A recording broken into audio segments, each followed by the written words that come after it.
Hi hello வணக்கங்க. நான் getup போட்டு சப்ஜெக்ட் வீடியோ பண்ணுவோம் பார்த்தீங்களா, அதில் வந்து ஒருத்தங்க அழகாக ஒரு கமெண்ட் பண்ணியிருக்காங்க. உங்களுக்கு நிறைய திறமை இருக்குது, ஆனால் உங்களை ஏன் தாழ்த்தி கொள்கிறீர்கள் அப்படின்னு கேட்டிருக்காங்க. நம்மளை தாழ்த்திக்கிறதுனால நம்மளுக்கு எதுவும் ஆக போகிறது இல்லை. இப்போ நான் வந்து அந்த கெட்டப்பெல்லாம் போட்டு என்னை தாழ்த்திக்கிறேன் அப்படின்னா அது மூலமாக இன்னொருத்தங்களுக்கு என்ன கிடைக்கிது, ஒரு ஹாப்பினஸ் கிடைக்கிது. அந்த ஹாப்பினஸ் கூடவே சேர்ந்து நாலேஜும் என்ன ஆகுது, ஸ்ப்ரெட் ஆகுது பார்த்தீங்களா. ஸோ அதனால் என்னை வந்து தாழ்த்திக்கிறதுல தப்பு இல்லைன்னு நான் நினைக்கிறேன். அப்புறம் இன்னொரு விஷயம் என்னென்னு பார்த்துட்டிங்கன்னா, இப்போ நம்மளை வந்து தாழ்த்திக்கிறதுனால ஒன்றும் இல்லை.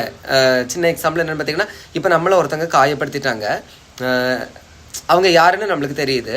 அவங்கக்கிட்ட போயிட்டு வந்து நம்மளுக்கு ஏற்பட்ட காயத்தை அவங்களுக்கும் நம்ம கொடுக்கணும்னு நினைக்கக்கூடாது. ஏன் அப்படி பார்த்தீங்கன்னா, அந்த காயத்தோட வலி எனக்கு தான் தெரியும். அதே வலியை நான் இன்னொருத்தங்களுக்கு என்ன செய்யக்கூடாது, கொடுக்கக்கூடாது. ஆனால் அவங்கக்கிட்ட ஒரு விஷயம் நம்ம சொல்லணும், என்ன காயப்படுத்துனது மாதிரி இன்னொருத்தங்களை என்ன செய்யாதீங்க, நீங்கள் காயப்படுத்தாதீங்க. ஓகேவா? இப்படி தான் ரீசெண்டாக என்னோடய கேரக்டர் வந்து கொஞ்சம் மெச்சூர்ட் ஆகிருக்கு. ஸோ இந்த மாதிரி எல்லாருமே இருங்க. என்றைக்குமே நம்மளை தாழ்த்திக்கிறதுனால நம்ம என்றைக்குமே என்ன செய்ய மாட்டோம், தாழ்ந்து போக மாட்டோம். வாழ்க்கையில் கண்டிப்பாக உயர்ந்து தான் போவோம். ஓகேவா? அப்படி செலக்ட் பண்ணுங்கள். தேங்க்யூ.